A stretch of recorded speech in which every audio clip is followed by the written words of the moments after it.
You're listening to the HR Mixtape, a podcast for leaders who want to understand people, strengthen culture, and navigate change with clarity. Today's conversation starts now. Joining me today is Megan Leasher, founder of Disruptive Journeys. Megan helps organizations strengthen leadership pipelines and create more intentional succession and development strategies.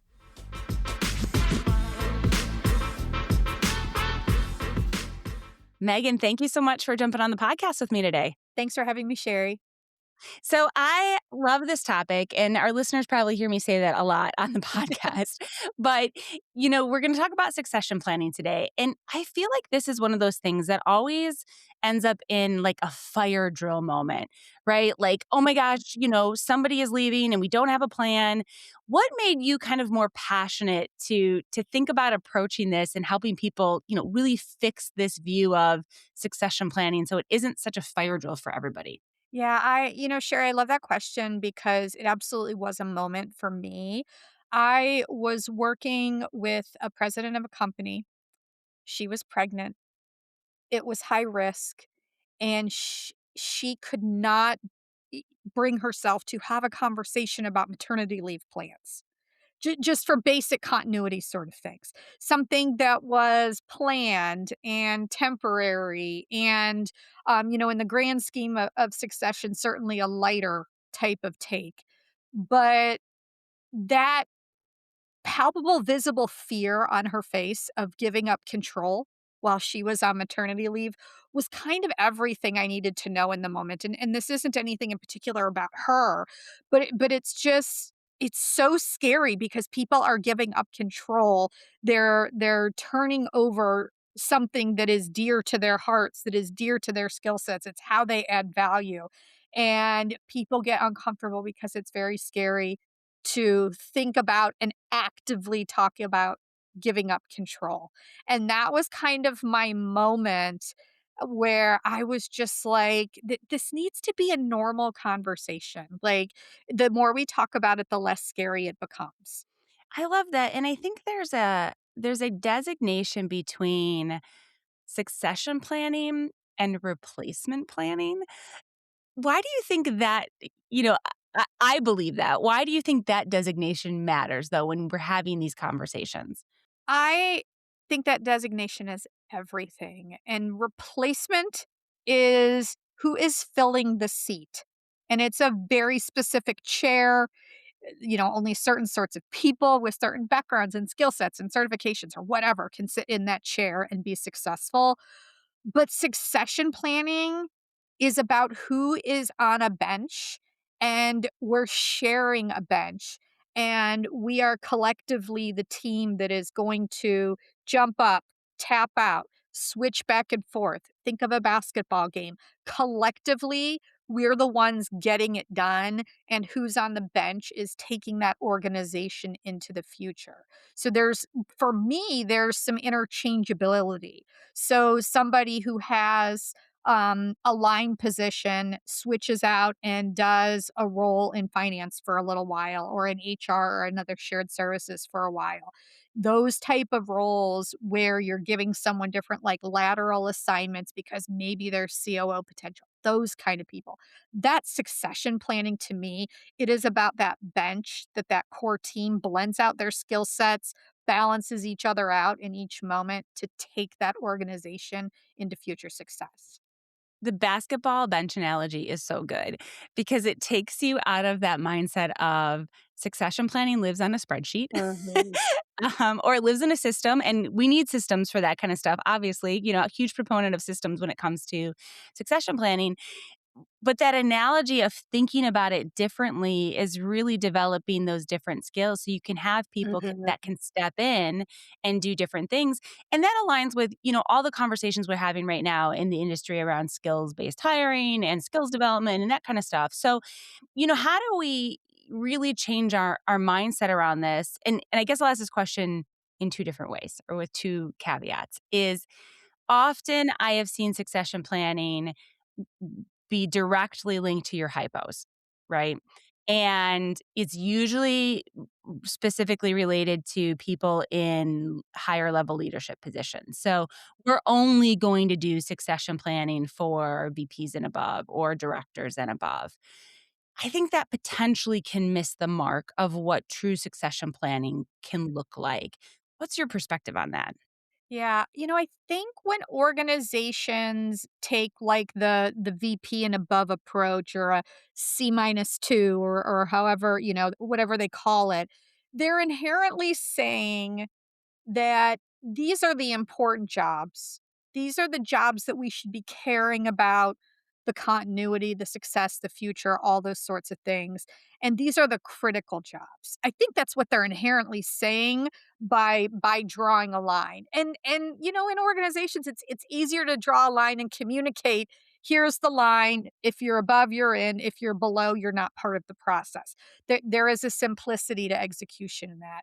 However, I think it is so missing the mark in skills and value and impact because for me, succession planning is about identifying those critical roles that if someone is suddenly gone, something breaks.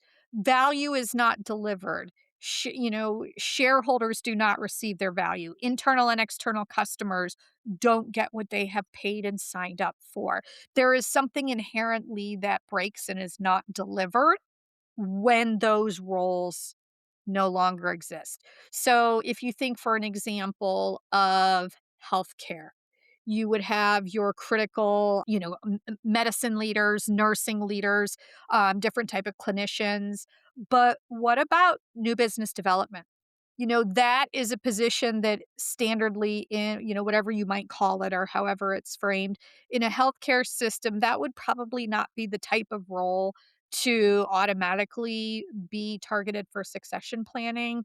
But as changes happen in administration and law that greatly impacts the influx of revenue, insurance funding, payouts, all of those sorts of things, suddenly that role is very critical to adding value. So I think the most important piece is what roles are adding that true value, or said another way, what roles, if empty, break us. Truly break us. However, when you go into that space, you add precision, but you also add complexity and challenges in communicating, well, why this role and not this one? And my role's important and this one's not as much. You kind of get into some turf war things as far as communicating the added complexity. So there's a trade-off. I get drawing that hard line, but I definitely think it misses a lot of key roles in organizations. How do you start to identify those critical roles? Because I think we're good at identifying, Mhm. when you think about workforce planning, right? You're good at identifying what are the skills we have now, what are the Mhm. skills we need in the future, what is our gap, and how do we get there, right? That's kind of table stakes in a lot of conversations.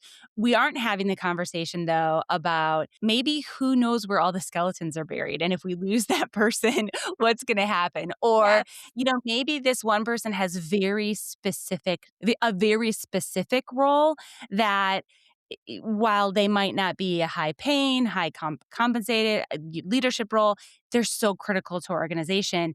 What does that practically look like? And if you're a smaller organization, this is probably easier. But I'm thinking about this. Your big organizations. How do you even begin to tackle this? Yeah. I advocate for a committee type of action committee approach.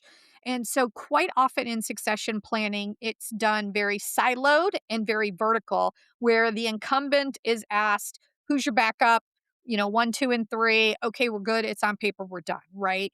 And there's a lot of fallacies in that, but I bring that up because you're saying that the incumbent is the sole point of view and the sole point of truth for this type of thing. I think it's really important to have a cross-functional and cross-level committee that serves, especially in larger organizations, and maybe it's like a 2-year term type of thing, stretch assignment with, rolling overlaps. But that committee serves to both nominate and have consistent criteria for which people can identify roles in the organizations that truly are of value. That one person that's buried on a team that's the only person that knows how to do this one thing, or the only person that has worked with this vendor for 15 years and knows how to make this one technology that we should probably get rid of, but we still need it right now kind of work sort of roles. You have to go down in terms of levels of who you're talking to. By just looking at your top leaders and having them look straight down, you're missing all kinds of opportunities for those critical people to be known and be seen.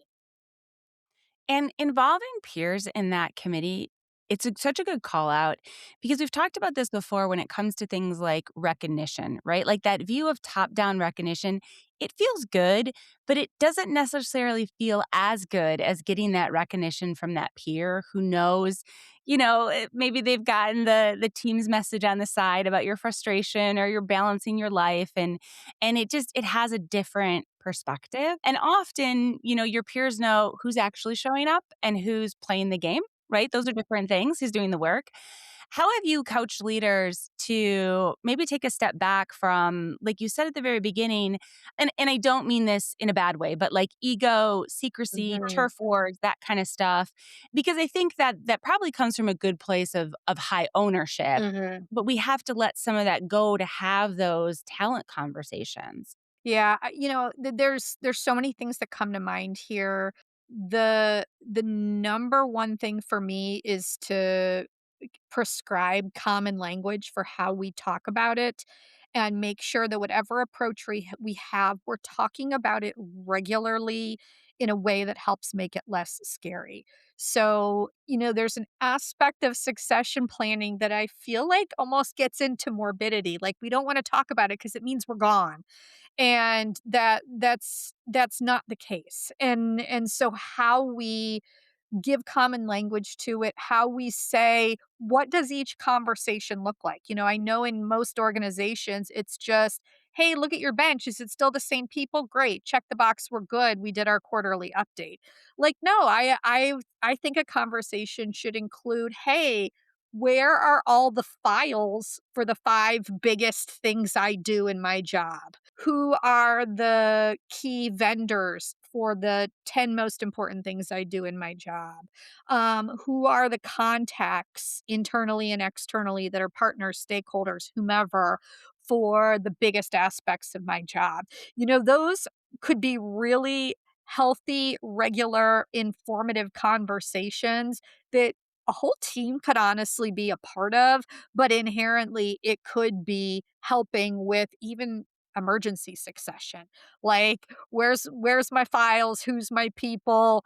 What's the biggest fire? What does the calendar of my year look like? There's so many things that we could be sharing on a regular basis that's day in the life of that could really be helping in those sorts of things. And inherently, that is part of succession planning. Your creative awareness to what's being done, what value is being added, what's my role as an individual incumbent in this situation.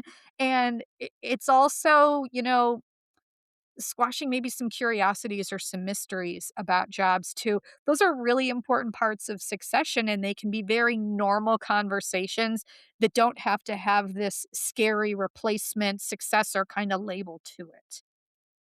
Normalizing that kind of conversation is definitely so important. There are so many areas of our business that, if we just had the conversations more regularly, they wouldn't be scary. How do you separate this work between what HR really should be driving and responsible for and what business leaders should be responsible for? Yeah, I see HR as the designer who is the ghostwriter who hides.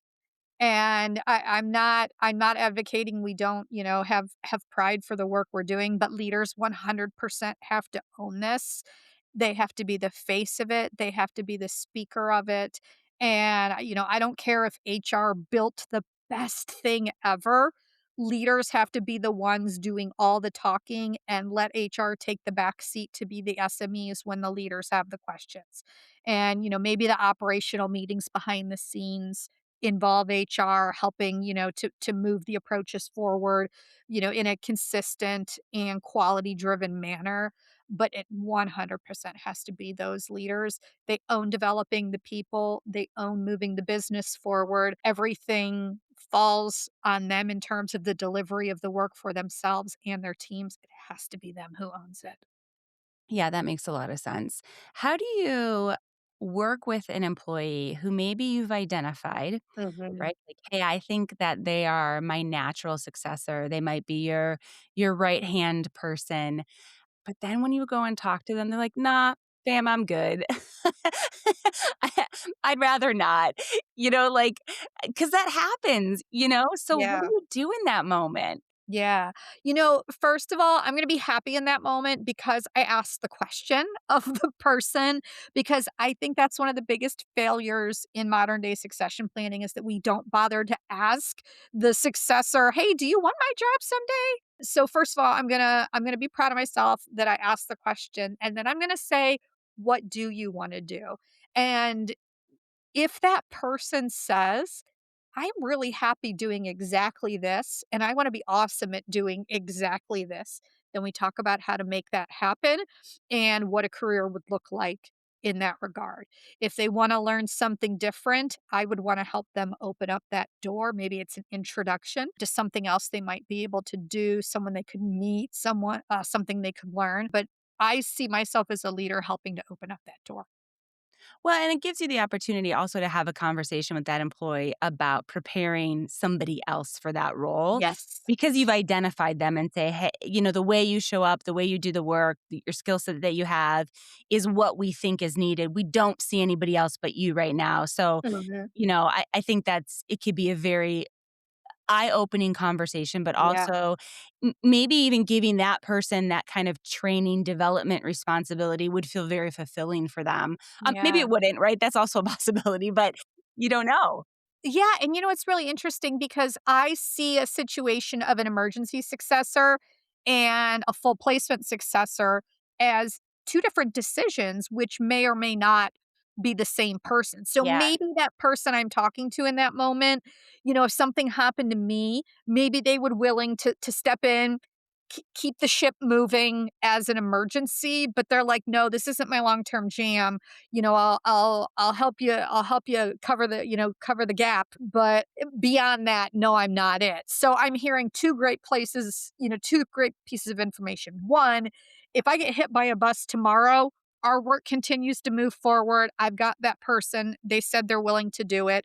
But then also, I do need a longer term successor. And perhaps I misjudged that person to be both. And I think a lot of times we do make that judgment that if there's interest, it is for both. And that's not always the case, and we need to ask. Yeah, for sure.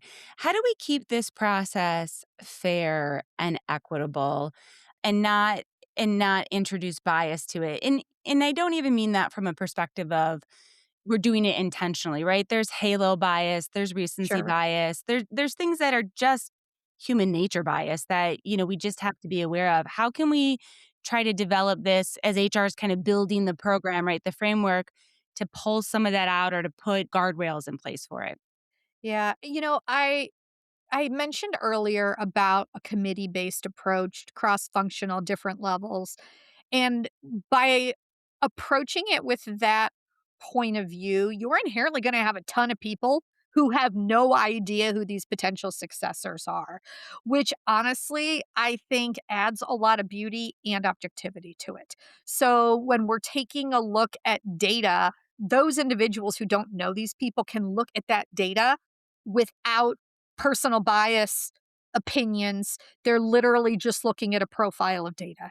In a larger organization, that's certainly possible. So removing knowledge of people and therefore opinions from some of the decision makers, which sounds a little scary to say that as a sentence, but if you have a consistent and rigorous evaluation approach that involves data, then you should be able to make those determinations whether or not you know the person. And so by balancing those points of views of patterns, not opinions into it, I think it definitely helps.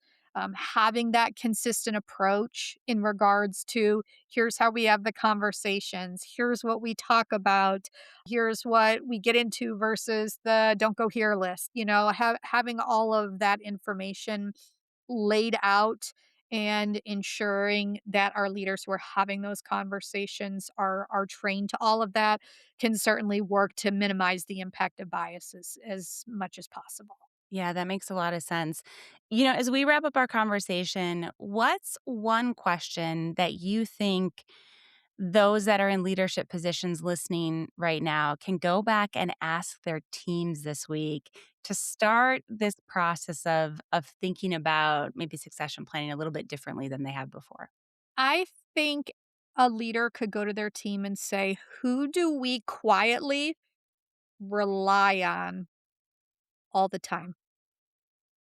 Is a really big question because it's not presuming a level, it's not presuming an activity, it's calling out a true dependency, a need, a value, someone who's driving impact, whatever that might look like for your organization. And by asking that question, it could be somebody who's an individual contributor who's 3 years in. It could be a vice president with 20 years tenure. That question has no levels to the answer. And so who are we quietly relying on so much that if they were gone, we would freak out? And there's so many ways you can interpret and answer that question, but it's getting at the heart of who drives value in the organization. And asking that question really sets up a team to think about a bench, about individual replacements, and about emergency backfills or stopgap needs. So you think about it all kinds of different ways, hopefully in just one question. I love that. Well, Megan, this was a great discussion. Really kind of helped invigorate me as I think about, succession planning and different ways that we can approach it and really get to the heart of what we're trying to do in our organizations with this, very tactical process that we often have to Yeah. go through. So, thanks for sitting down and chatting with me about it. Thanks, Sherry. So glad to be here. Thanks for inviting me. Thanks for tuning in to the HR Mixtape. Like, share, review, and subscribe to support the show and help more people discover these conversations. Until next time, keep the conversation going.